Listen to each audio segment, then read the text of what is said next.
Well, howdy, y'all. Here we are, the Presence Posse, once again to present presence and abundance this week. This is the third episode in our trilogy on presence and prospering. And today we are Danielle McMahon, Bobby Cobb, and Miriam Siegel. I was going to say Bobby Corn on the Cob because he's still a corn. He's kind of corny. Yes, I get that a love lot. Bobby.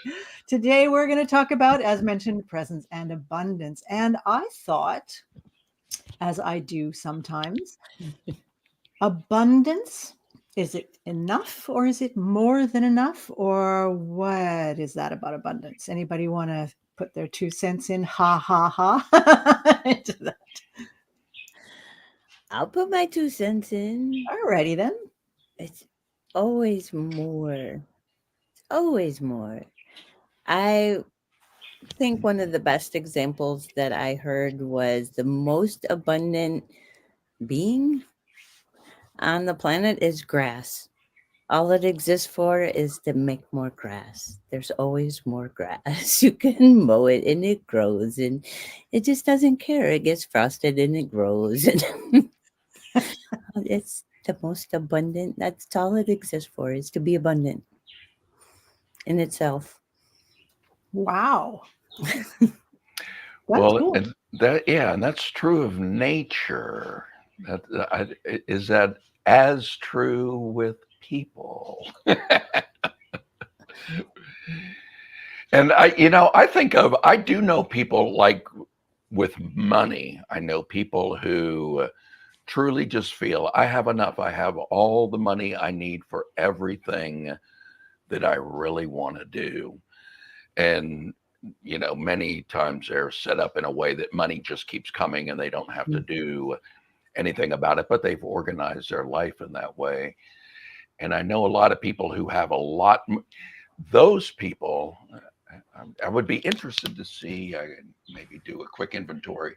I don't think I would call any of those people like really rich people. I don't even know off the top of my head if any of that group of people, that cohort that I have, would be millionaires beyond just the value of their property, maybe. And I know a lot of people who are really, really well off and very, very wealthy. And for them, it's never enough. So they have a lot of money. They have a lot more money, I'm pretty sure, than the other people that I'm thinking of that truly feel like they are satiated and they have enough. But those folks are still like in the accumulation phase. Although I kind of regret that I started off talking about money, because abundance means so many more things than just financial abundance. So I certainly don't want to steer that our posse car in that direction only, not exclusively. Yeah, because and I'm glad you brought that up. Um, that abundance doesn't have to be about money, but it can also and is also Yeah, about money. yeah. But interestingly enough, I'm not sure where I'm going with this, but I thought I'm just going to throw it out there and then we'll see what happens. When Danielle, you were talking about grass, and I mean, whatever you do to grass, it still shows up and keeps growing, and cut it down and you stomp on it, it mostly keeps growing, comes back. And then Bobby, you said something about people. And I thought, for some reason, my thoughts went to how does resilience and abundance, how do they relate to each other? Because there is something about that grass, right? And then human nature, generally speaking, and the idea of resilience as abundance. And as I said, I don't know where I'm going with it, but it definitely showed up. But you nodded, Danielle McMahon. Yes, I so did. now- It was the first thing that showed up for me when Bobby said that too. What about people? Well, resilient people are like that, right? You can knock them down and use them as doormats and whatnot, and they're going to keep getting up and they're going to keep trying to be them, right? They're going to keep trying to be more of of themselves, just like the grass is trying to be more of itself. But it's not true of all of humanity, right? Like That's we right. all have our moments. Even people who are very resilient will have their moment like, I'm done. I've hit a limit, I've hit a wall, whatever the case may be, and they won't stay there. But it's a place, right? Like I don't know whether grass has any consciousness or not, whether it thinks through that, right? I just know that it comes through cracks in the sidewalk and it comes through wherever it can. And yeah, so it probably doesn't have the complication of having to deal with its own ego or its own thoughts or feelings. I wonder about, I like that. And yeah, I mean, grass and even some other plants, weeds. I mean, Mhm. weeds, no matter what you do, they come back. Um, and how they grow between cracks, and even trees that have been knocked down and they don't even have roots anymore. And then all of a sudden they start growing in a different direction. So the abundance of life, the drive to live or something. I mean, I'm just playing with it, but yeah, there's something in that. The will to live, or the drive to survive. I was not meaning for that to rhyme, but since it did, that's rather nice. But yeah, I mean, and we can definitely talk about that in our exploration of abundance and presence. Yeah, and I hope we also, pardon me, explore the psychological abundance. I was at a, a thing called the Whole Life Festival that we have twice a year here in Anchorage, and it's a gathering of meditators and yoga practitioners, and the Adam Center that I'm on the board on is always there. And there's all kinds of vendors, and there's some readers and mediums that are there as well. And uh, one of the guys that I work the Adam table with is also a hypnotist. So we give out little hypnotic um, experiences just as a thing to do, and attract people to our booth, and so we can have a conversation about the Adam Center. And I was doing some this weekend, and my partner Phil was taking people on a guided hypnotic mini vacation, like a 15-minute vacation. And those are fun to do. I've done 15-minute naps before, where you'll go down for 15 minutes, but you'll feel like you've slept for 3 or 4 hours. Uh, this weekend, though, I was doing Your Answers Are Within You. And I just had a challenge to have people come up, and I said, we can do a little hypnotic trance, and anything that you've been struggling with, that, a difficult decision that you need to make, we can get an answer in 15 minutes. Or we can at least find the beginning of the trail that you may need to continue to get down to get the answer. And I had about 5 or 6 people that I did that with over the course of the weekend, and all but one of them found their answer in that moment. And the other ones, like, oh, I've got to do some additional research, but I feel like I have my path now. And I believe that wasn't anything cool. I mean, it was kind of cool, but it wasn't anything that I was doing. And I expressed to everybody that I sat down with that I don't have the answers. I'm not going to give you the answer to your problem. I'm going to help evoke it out of you, because the answer that is within you. And I started off with a little, this is kind of psychological illusion stuff, but that this may be the reason that you're here. This answer that you've been looking for subconsciously has driven you to this event and to this booth, and here you are. So let's go. And setting it up in that way, and specifically after I had done a couple of them, and then people started going around, oh my God, you got to go see the hypnotist down at the corner there. I've been struggling with this for 3 weeks, and I sat with him for a few minutes and I got the answer that I was looking for. And, so that buzz then creates the expectation, and then people come up, and it's just a different frame of mind, which I think that's what scarcity and abundance is, just two competing frames of mind. Yet within us, there's a perspective that includes both of those. It feels like we're struggling internally with something, but both of those mindsets, or both of those things, that whatever the client was struggling with is looking for and working toward their highest and best good and their divine purpose. Doesn't really need scare quotes, but I put them out there anyway. Our divine purpose, without the quotes, we have a divine purpose, and it's really just tapping into that. And I think what happened was, over the course of the weekend, there created this expectation that I really am a wizard, an actual wizard, not just one on on YouTube. And it's a different mindset. So I think we can kind of zoom in and zoom out. And when we feel like we don't have enough or we're not enough, perhaps that can be an invitation to go within and say, what am I missing here?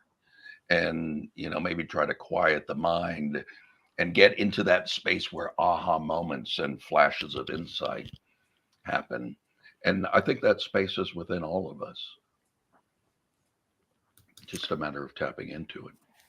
Lovely. Thank you. I'm going to play a little bit with that. But first, I want to ask, for those of you who are watching, the topic is presence and abundance, and we wrote that in the event. And I'm curious to know what you thought we were going to talk about when we're going to talk about presence and abundance. What did you think? Or what would you like us to bring up about abundance? And let us know in the comments. And if you're watching this in the replay, you can still let us know in the comments what you thought we were going to talk about or what you want us to talk about, and we can answer your comments.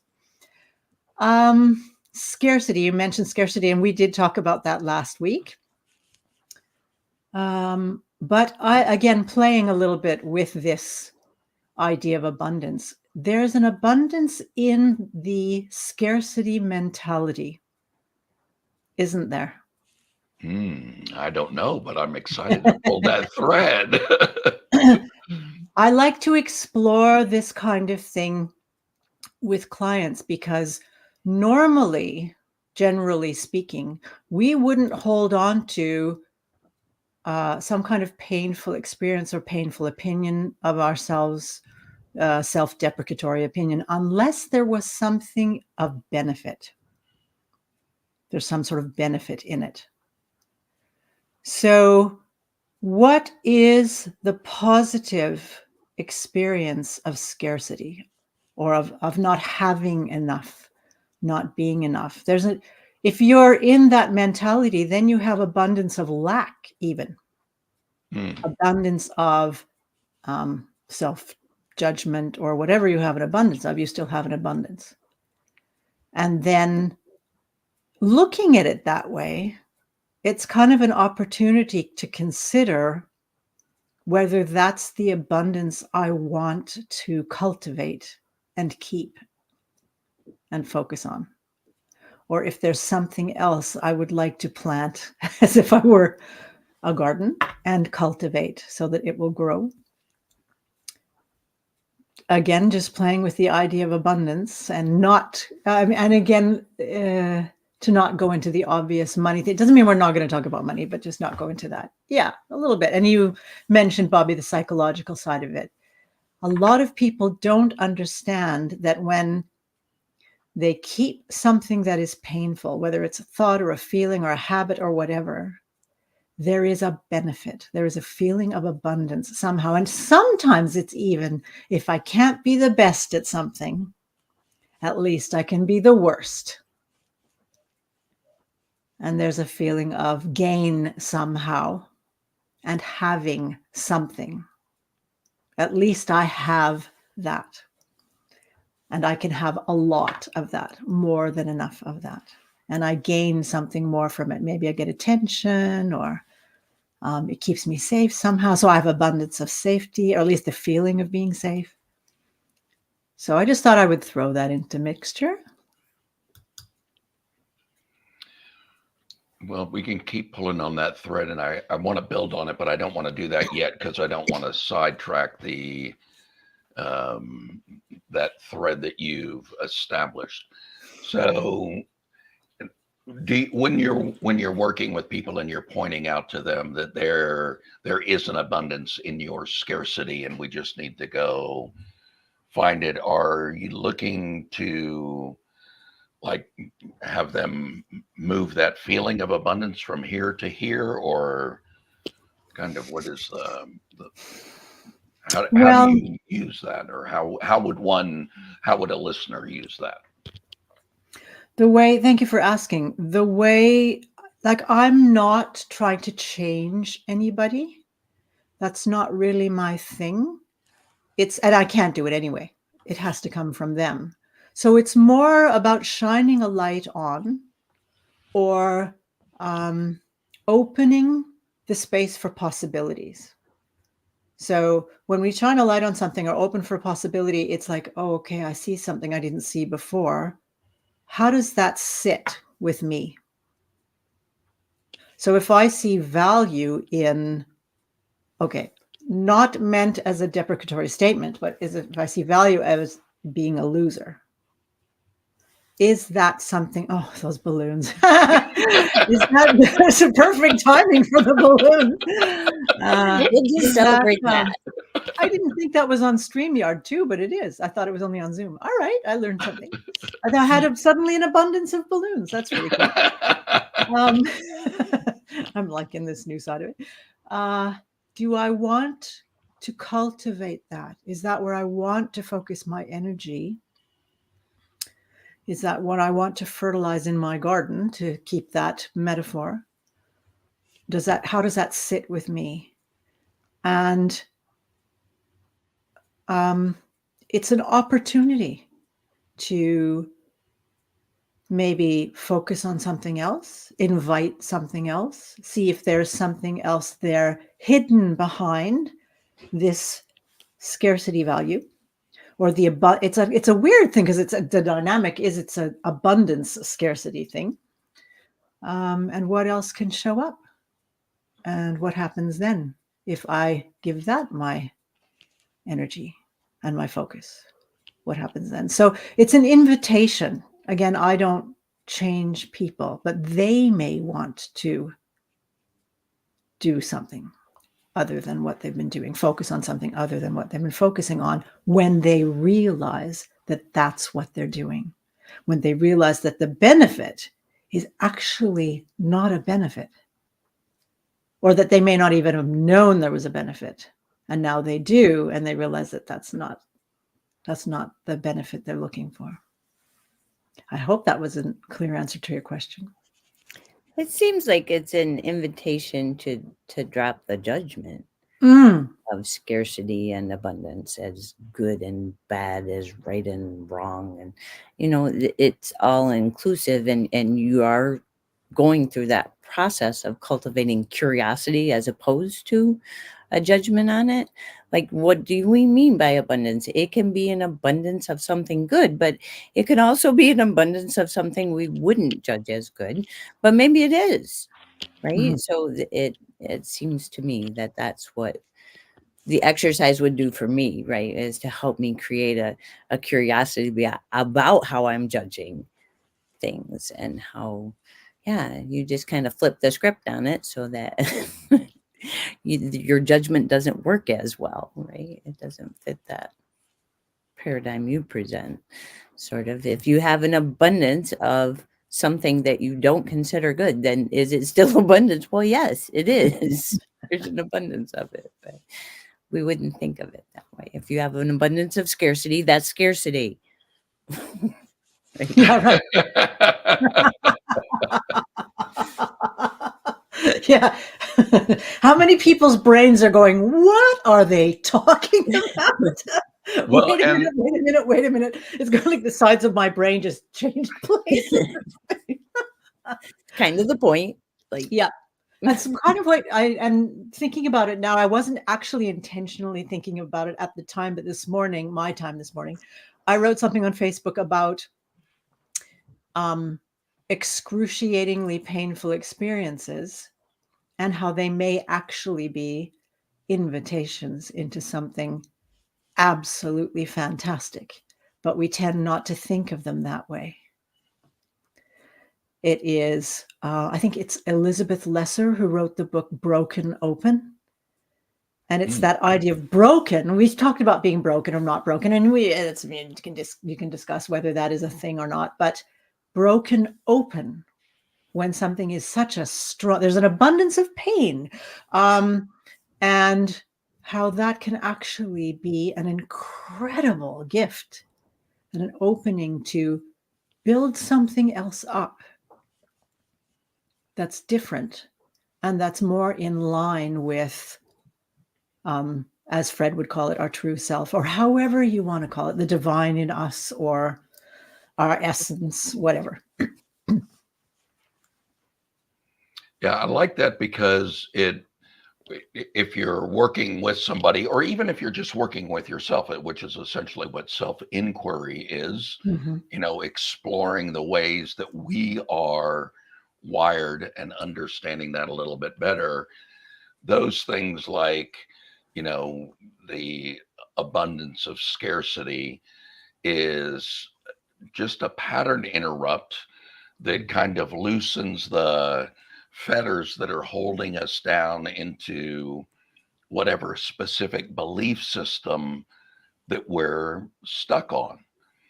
And the other thing that I was going to introduce was the concept of teleology in Mhm. psychology, which is like, what is the purpose of the activity? And this is particularly a good exercise if it's a subconscious activity, if it's something that you've just integrated in and you don't know why you do it. It's just one of those things that you do. And beginning to explore, what is it that unconscious behavior is really trying to accomplish? And it's particularly useful when it's banging up against something else.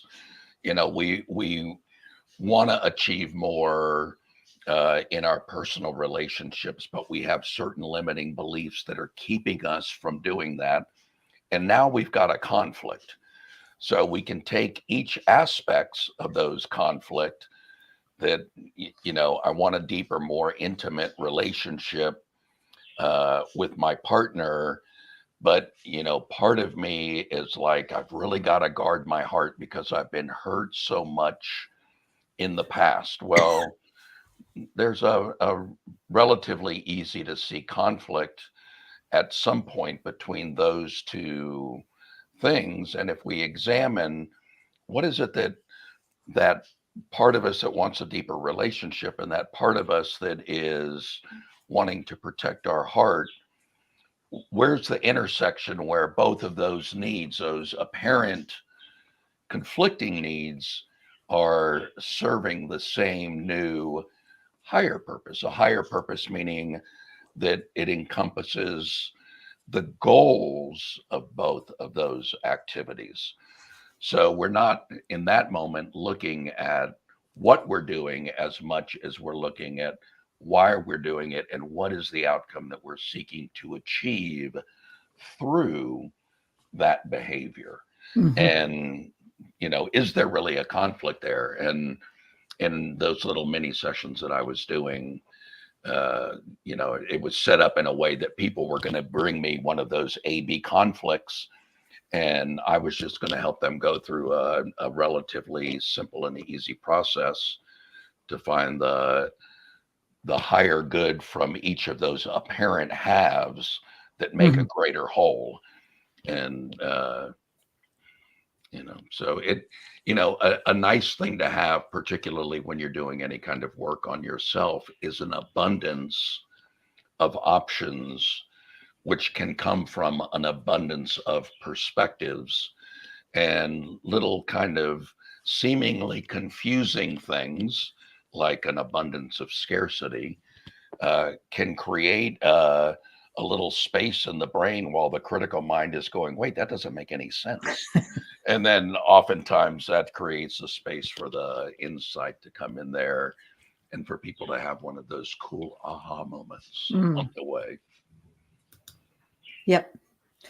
I think Paul McKenna calls it a visual squash, when you have like two seemingly opposing things and then trying to sort of allow yourself to bring the positive intention of both things, because there's a positive intention behind even so-called negative activity, right? Yeah. A bad habit has an underlying positive intention, somehow protecting you or something, whatever it is. And then whatever change you want to make also has a good intention. So bringing those two things together, and what I love about that, and one of the things I find really exciting about hypnosis or like hypnotherapy or also the way I work, it's people who are used to trying to solve things on their own. And especially if you've got a lot of trauma in your background, it's like you have to figure out the solution. If somebody's chasing me, it's like somehow I have to get myself out of this. Or if I grew up with people who really never were there for me, then it's all on me. The onus is on me all the time. So you have an abundance of over focus on yourself and your own cognitive ability to solve problems, right? But we tend to forget we have this thing called the subconscious, right? Where there's an underlying part of us that can actually help us if we're open to the possibility, if we're not, as Danielle was talking about, cultivating curiosity, right? It's not me, me, me, me, me. It's there's more. It's still, I mean, it's me and everything else that's me. So this idea of, okay, here's this good intention, here's this good intention. Is there something in me somehow that can get these two parts of me cooperating so that I have an abundance of resources and solutions, a plethora of solutions that I can incorporate, that is perhaps neither that nor that as far as behavior goes, but it's something that solves it, that's in between. Yeah. And I love that because we can just let it go and allow ourselves at a deeper level to take care of it. It's like, let the one woman said to me one time, give your brain a rest.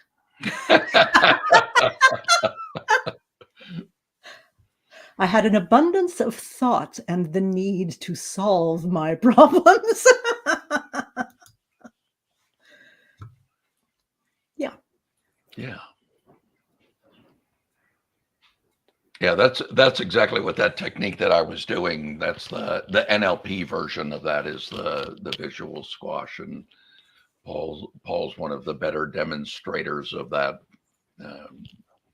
Yeah, it could be a Richard Bandler originally thing. I think it is. Yeah. Okay. Trace it back far Other enough. abundances we are thinking of? Do you want to go over to the money question? Not so much, because one of the things that I've been noticing. Hang on, Bobby. Hang on a second. I just got an idea. Sorry, you can. I'm not stopping you. I'm just gonna. Okay, guys, if you want us to talk about the money thing, you're gonna have to let us know. We might not get there, but it might be you don't want to. So we're fine. We got lots of stuff to talk about when it comes to abundance. Mr. Cobb, please. Yeah, it seems to me that just in casual conversations that I'm having, one thing that people do have an overabundance of that, and that would be an interesting thing to explore. When does an abundance become an over abundance? And but one thing I've been noticing, a lot of people recently that have an overabundance of interaction with the nightly reality TV show that we have going on all over the world called the news.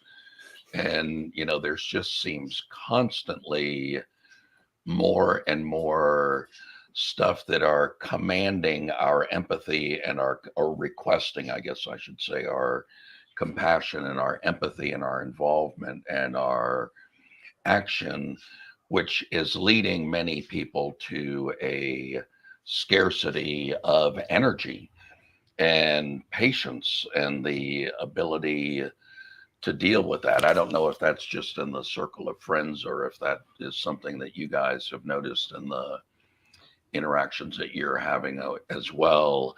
An abundance of overthinking is leading to a scarcity of resilience and energy. And if that's something that you guys have noticed as well, we can pull on that thread a little bit if you'd like. I think it's definitely something that I noticed, that when Miriam said I had an abundance of brain activity or thoughts or whatever it was she said, like that's a fairly common abundance, right? Like logic and cognitive processes are culturally valued much more so than perhaps intuitive, right? Like we don't want to make emotional decisions. We do, no matter what you say, you probably do. Mm-hmm. But we want to make logical decisions because that's what we're taught, what we're conditioned into, that is the reasonable thing to do, the rational thing to do, right? Those are the things that are valued. And one of those things is to be well informed. But I kind of like Mark Twain's take on it, right? Like if I read the newspaper, I'm misinformed. If I don't read the newspaper, I'm uninformed. Mm. So what do you choose, right? Like you choose to watch the reality show as actual information that is news, or do you choose to watch that through the focus of what sells is fear, right? So they're going to just naturally use those. They're going to lead with those stories that induce fear in us, and they're going to try to sell it to us in every commercial break that they take on these news programs. And all of those things are there, and we know it, and we watch it anyway. You might have a different experience of it, and especially if you kind of do that, like pull back and watch it as an observer. But if you get pulled into that and you're emotionally involved in it, and you are, your heart's going out to all these various situations that are being advertised to us or presented to us on the news every night. People have that I listen to on other podcasts have brought up that it's not that we live in a more volatile time in human history, because in fact we don't. We live in a fairly peaceful time on this planet, but we have so much more access to the knowledge of it. Mm-hmm. Word spreads so much more quickly. We have just much more input of it in our own personal. It's like we're not just experiencing what is geographically local to us anymore, right? So the more that we get the news from not just broadcast television, but from the internet and from the social media and from the various feeds that we can tap into now, it's very easy to get overwhelmed and to lose that resilience, right? Like lose that abundance of resilience because you are being pulled in so many ways. So that opportunity is there for sure, to have an abundance of bad news in your life, an abundance of bad news that's not even local to you, but you may also feel that, right? Like, and maybe you don't want to be uninformed because you want to know why you're feeling the way you're feeling. And perhaps you have that kind of intuition or that empathy that picks up on that. And it's easier for you to actually know, so that you can say, that's not me. I witness it, but it's not something I need to take on and hold and let disrupt my thoughts, my emotions, whatever it plays on for you, right? Like I had an abundant answer for you there. Wonderful. Wonderful. It actually has me thinking, like, yes, the new, whatever's news now, if you even can be bothered to call it news, It's information, some sort of information, and then we maybe need to, as you say, witness and discern. And it's hard to know sometimes what is a fact and what isn't a fact. But I do notice, and I even noticed, I caught myself actually listening to the election, people talking about the election, and then there's the wars, and then there's still people talking about vaccines and anti-vaccines and all of this. And at one point, especially I think it was when we got to the election, I just went, oh. And I caught myself doing that. There is,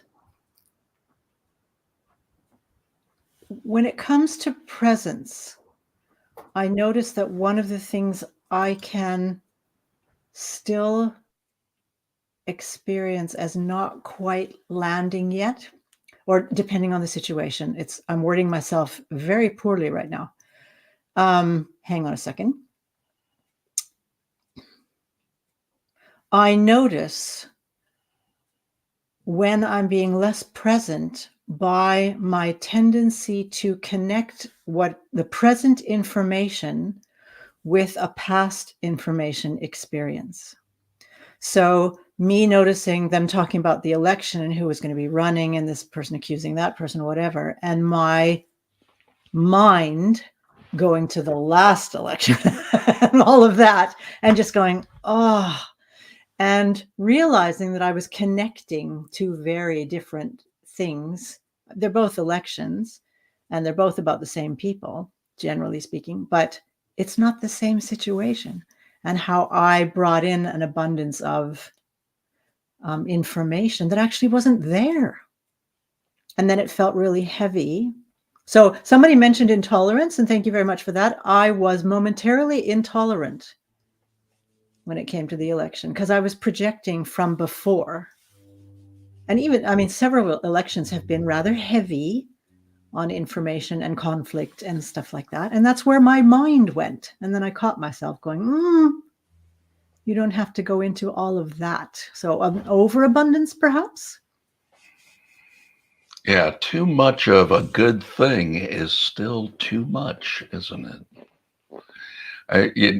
As you were saying that, I kind of got reminded of I've done a few long meditation retreats, and like on a 2-week or a 3-week retreat, the normal, and you might notice this on vacation as well, that if you're going on a truly relaxing vacation where you're just gonna unwind and chill and not worry about a whole lot, it's like there's a few days of unpacking, of like just releasing the pent up stress and strain that you've been carrying with you, and the releasing of that. And then there's the sweet spot of, this is very blissful.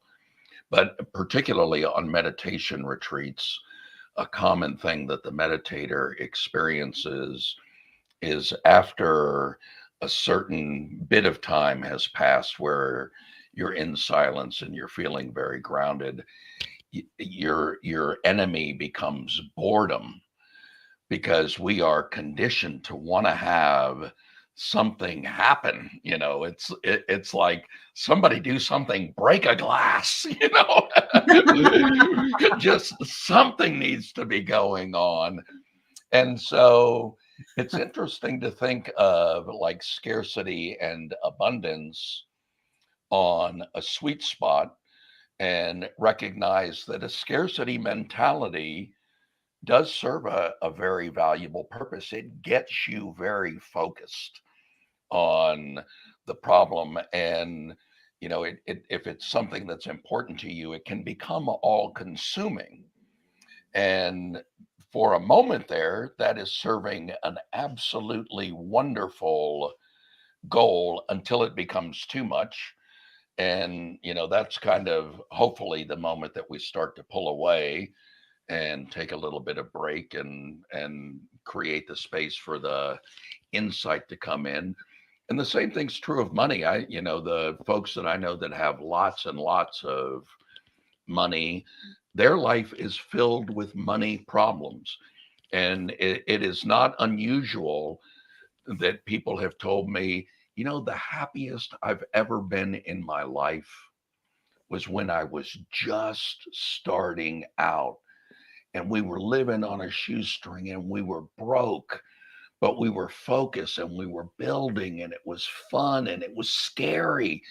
And now that they're through it, and even just looking back in that moment, it's kind of like they had that sensation of, where would you rather be than right here, right now, in the midst of this adventure? And we have the tendency to travel out and think, well, if I just had a giant pile of cash, everything would be wonderful because I could just pay to get all of this stuff that I don't like done.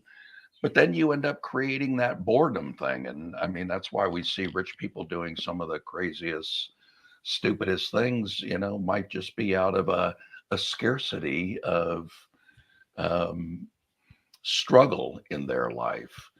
And, maybe there's a continuum that is a sweet spot for each and every one of us. And, if we were to look at the amount of deadline pressure that we enjoy having in our lives, it may not be that much for any one of us, but I bet it's different for each and every one of us.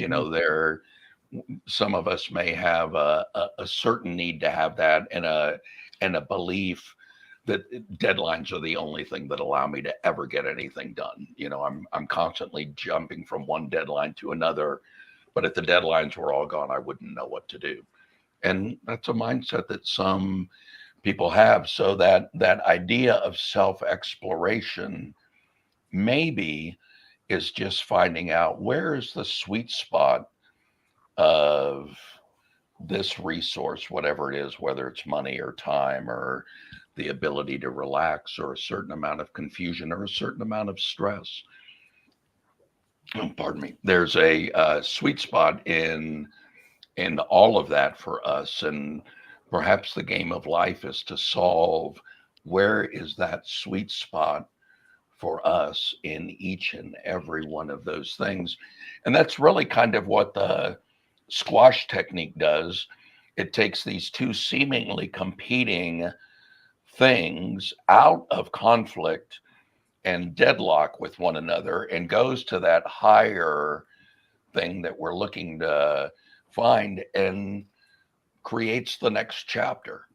It's like, okay, boom, and that's the end of one chapter, is the realization that those two seemingly competing intentions actually had a similar goal.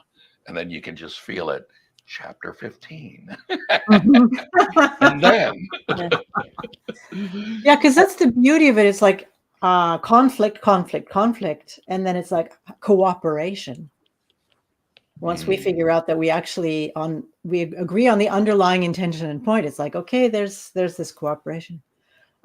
Just to quickly mention, and Danielle, I heard your voice, so getting to you. Just to quickly mention this idea of having more money. I was just thinking, as far as presence goes, the idea, a lot of people will think, well, if I have more money, then I can do this and do this and do this and do this. And maybe they do. And suddenly they're doing and doing and doing, and they're still not living. They're still not present. They're still not experiencing and being. So then there becomes a lot of doing. A lot of people will mention that now they've got all this opportunity, an abundance of opportunity, right? I bet things easily at hand, and they don't feel better because they've replaced one thing with another thing, and they're still not actually in touch with themselves and living. So I just thought of that. Sorry, Danielle, you were going to say something? That's fine. I thought it was a really good sort of wrapping that up as Bobby was talking about finding the sweet spot for yourself in several different areas where boredom or contentment or achievement are possible.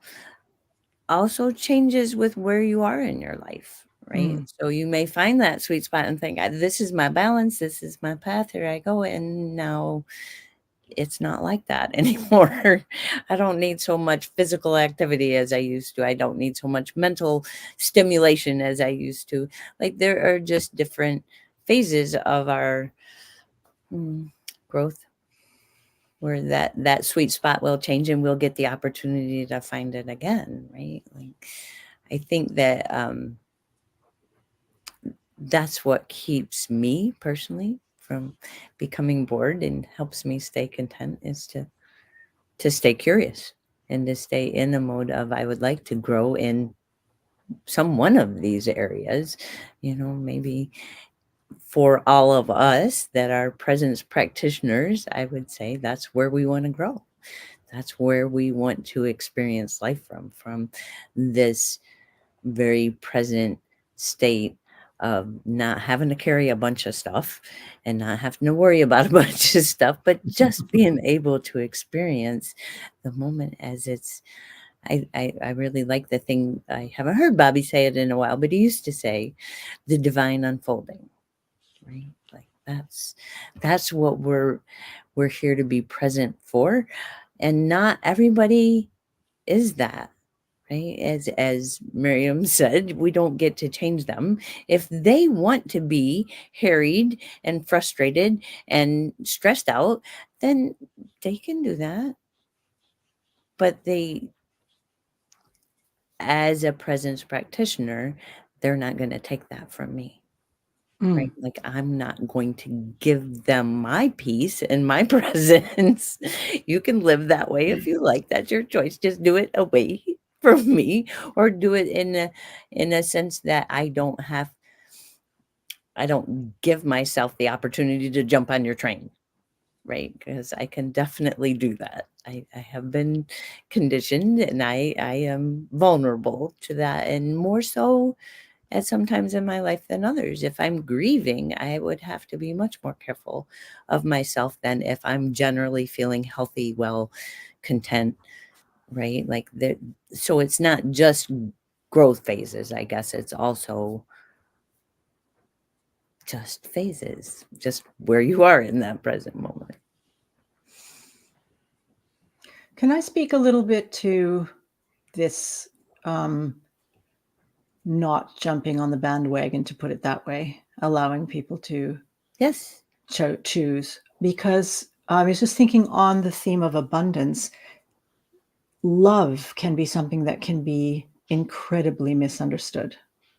So for a person to choose to be in pain, to choose, maybe from an outer perspective, we would look at someone and think, you're choosing unwisely, destroying your life. You have opportunities to get out of whatever you're in, and you're not choosing them.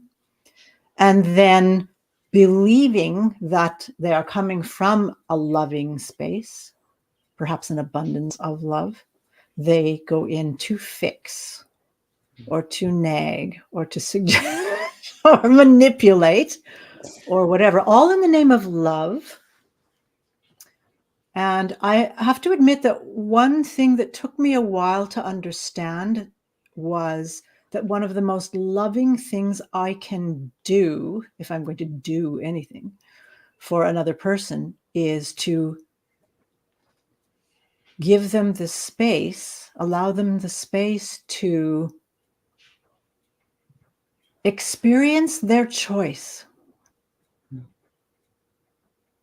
So if someone is choosing to do something where I see it as self-destructive, instead of my going in and trying to fix them, it's like, wait, that's not my business. It's not my place to do that.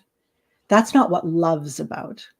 At least, because love for me it's free-flowing energy. It doesn't want, it just is. So I don't have to have anything to do with the person even and still love them, right? And it's that just being, and then they can be in whatever situation they've created, whatever they've chosen, and experience that. I understand that now. Before it was difficult, but now it's one of the greatest gifts I believe I can give to someone. One of the most loving things I can do is to back off and be in my own self and not go over into their selves. So that's not an abundance of love to try and control or fix another person. It doesn't mean that we leave them to die because sometimes stepping in is the right thing to do. And each situation, that's the beauty of presence. It's that when I am present, the information is there. Instead of me assuming things and acting, which is actually a reaction without my being aware of it, it's being present to what's going on with me, taking responsibility for that. I will know what the doing is to be done. And if not, that just means I had something to learn and I couldn't have done anything differently. So I just wanted to throw in that idea of, abundance of love, like loving people, even this idea of loving people too much. There's that expression, yeah? Mm-hmm. Is it love really? And yeah, we could have a whole Posse talk on that. Yeah.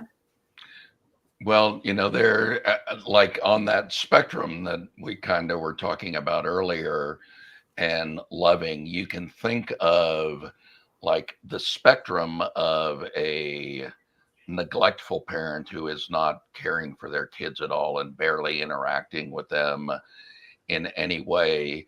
And the opposite end of that is uh, there's a term for it now, Helicopter. a helicopter parent that's constantly hovering over their child and is unwilling to allow them to be in any type of a situation where they could potentially be harmed. It's like they're bubble wrapped, and so that there's no opportunity.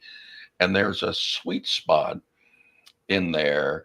And it occurs to me, Miriam, with what you just said, that is, I think, giving somebody the space to allow them to process.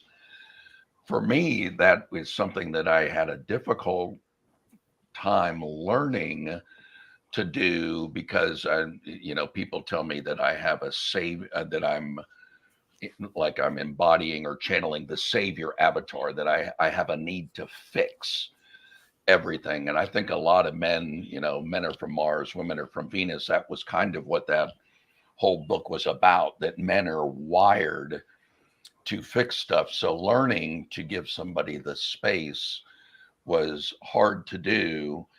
However, there is the flip side of that is the person may need, they may be clinging to you because they need you to be close and to like walk with them and say, I'm here with you and we will go through this together.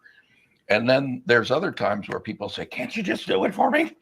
Mhm. And all three of those can be,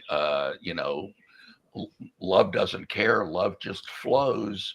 And all of those in the right circumstances, since, in the example that we're using, we're dealing with two individuals, finding that sweet spot of matching the needs with what the giver is giving, even if what the giver is giving is space and peace and support from a distance. There's kind of a sweet spot for that too. So it's sort of where we're navigating a spectrum, it seems like to me, in all of these things. Mm. And parenting is a great example where the motivation is love, and you have this spectrum, and it changes as the child Yeah. grows. Mhm. Right? So when I began to learn about what codependence was, because I was chemically dependent, and then codependent is something that either can happen with you or for you or during that whatever. So I started learning about that, and then somebody said, but children, a parent can't be codependent with a child is by definition dependent. right? Up until a certain point, up until a certain age. So you have to be malleable. You have to be able to understand that what is proper. I don't even want to use proper because there's a judgment term, right? What is Useful? useful parenting at one age is not necessarily useful 5 years from now, right? Even if you're going 3 to 8, there's a big jump in what would be useful there. Well, maybe the word that we are looking for is optimal. Hmm. Maybe, yeah. And Okay. I've recently started to see a functional medicine doctor, and one of the things that he is doing, he is approaching things from the wellness, not the illness Mhm. standpoint. And he did all of this blood work. And when my blood work came back, it was all like in the range of what a normal doctor would look at and go, "You're fine, no problem Mhm. at all here." And in fact, he said that to me. He goes, "I bet the last time that you had your blood work, your doctor just kind of looked at it, didn't really review anything at all with you, and he just told you your blood work looks really good." And I said, "Yeah, that's exactly what happened." And he said, "Well, what they're telling you is it is in the normal range. What we are going to be working on together is getting it in the optimal Yeah. range. So you can be in the normal range, but still be pretty far from optimal." And that, that is kind of like what I feel like we've been talking about almost from the very beginning on this particular episode, calibrating to find the right amount for what is necessary for the moment.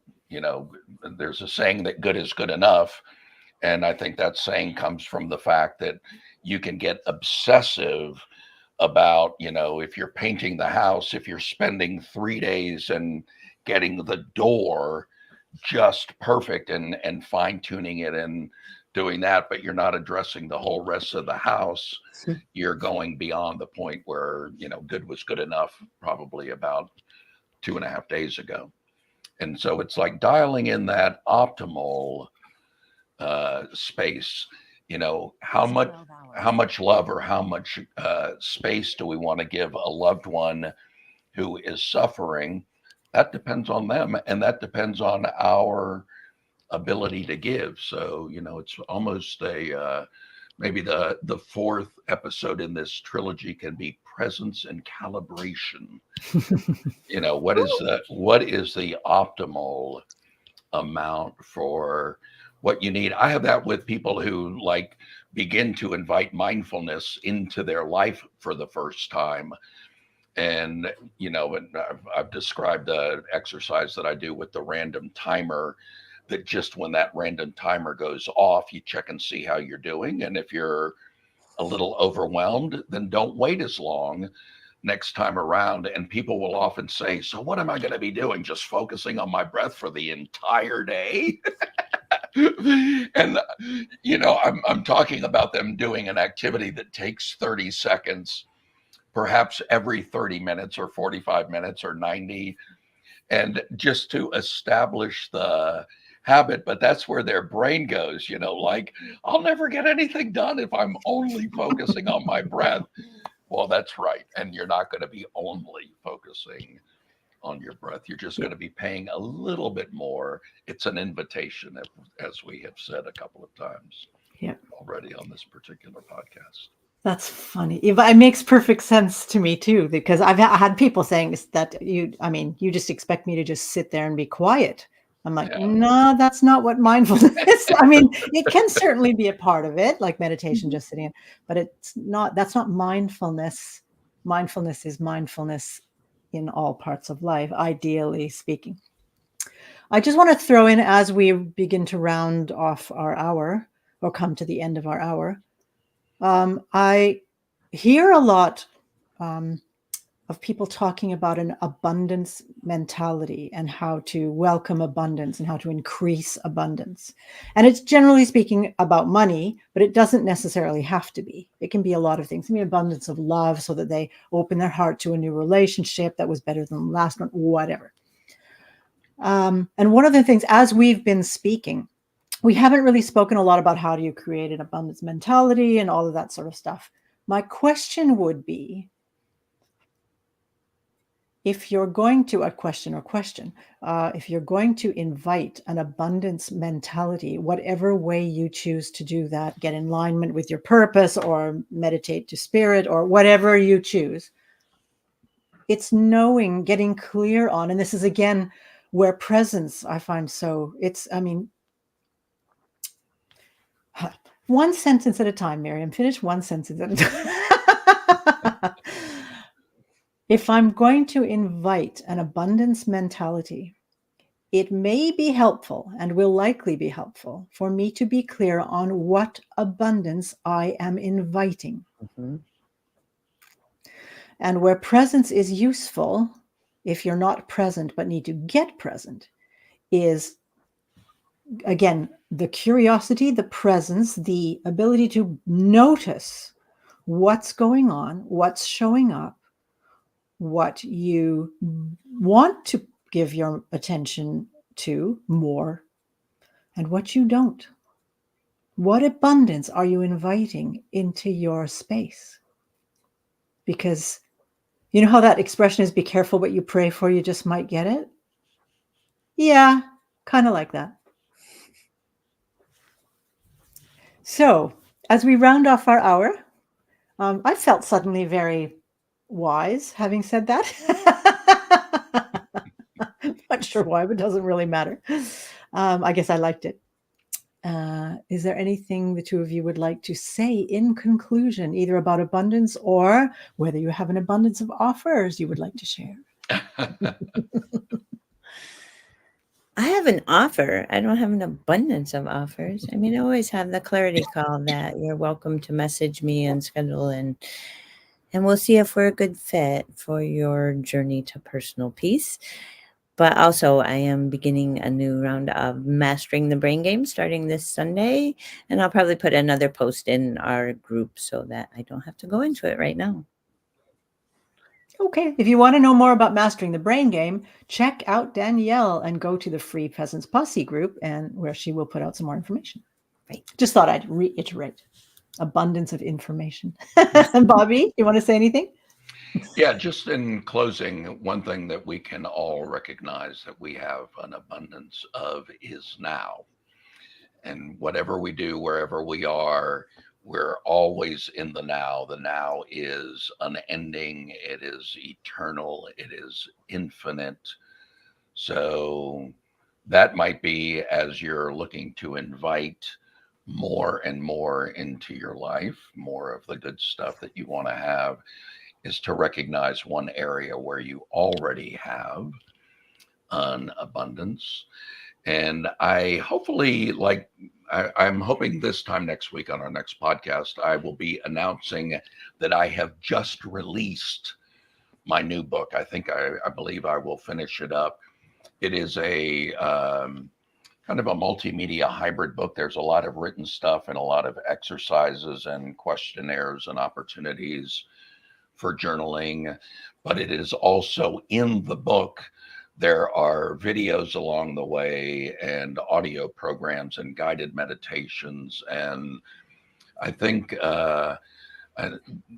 we are maybe entering an age where combining multimedia, different types of things is going to make the education process and our ability to bring more of the things that we want into our life easier and easier. And so I hope to be in a small way leading that trend and introducing, and my whole week this week, I'm basically finishing the recording and the editing of the last little bits of this. So hopefully this time next week, I'll be launching it. If you are interested in that, I'm going to offer it free to Our Mindful Life members. That's a group that I run on Facebook. You can find it just from Googling or Facebooking, whatever it's called on Facebook, Our Mindful Life, and that'll take you right there.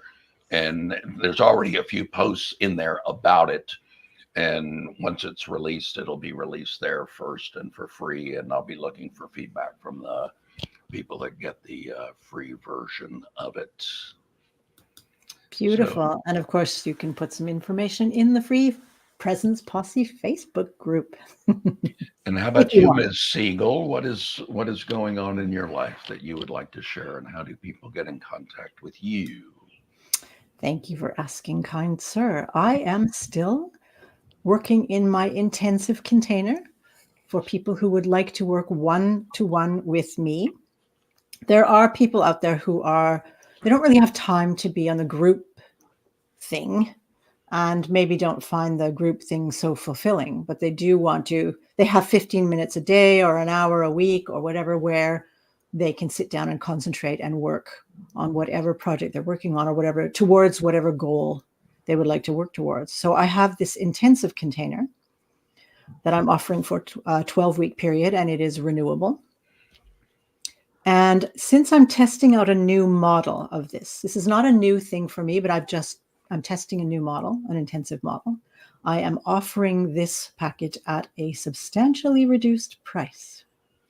So if you would like to work one-on-one with me, and I mean, we will be doing a lot of presence work, keeping you on track, and I dig deep and tailor make strategies to help get you where you want to go. What I like to say is I help you get results. So if you'd like to give that a shot, or you'd like to talk to me about it, please contact me at the information below, or you can send me a message on Facebook or Messenger if you'd like more information. And that's that. So Beautiful. Thank you, Danielle McMahon and Bobby Cobb and me for a rousing conversation about presence and abundance. And I wish all of you who have been watching and commenting, and those of you who see the replay, an abundant week in whatever form you prefer. And we will see you next Monday. And again, the time has changed for the moment. Europe and the United States are not on the same time frame. So keep your eye out in the Presence Posse group what time we're actually going to be starting, depending on where you live. And there was suggestions to talk about presence and calibration, and perhaps we will do that. You'll have to follow in the group to see if that's what we do. So thanks, everybody. Enjoy your week, and Posse up next week with the Present Posse. Bye, guys. Ciao for now.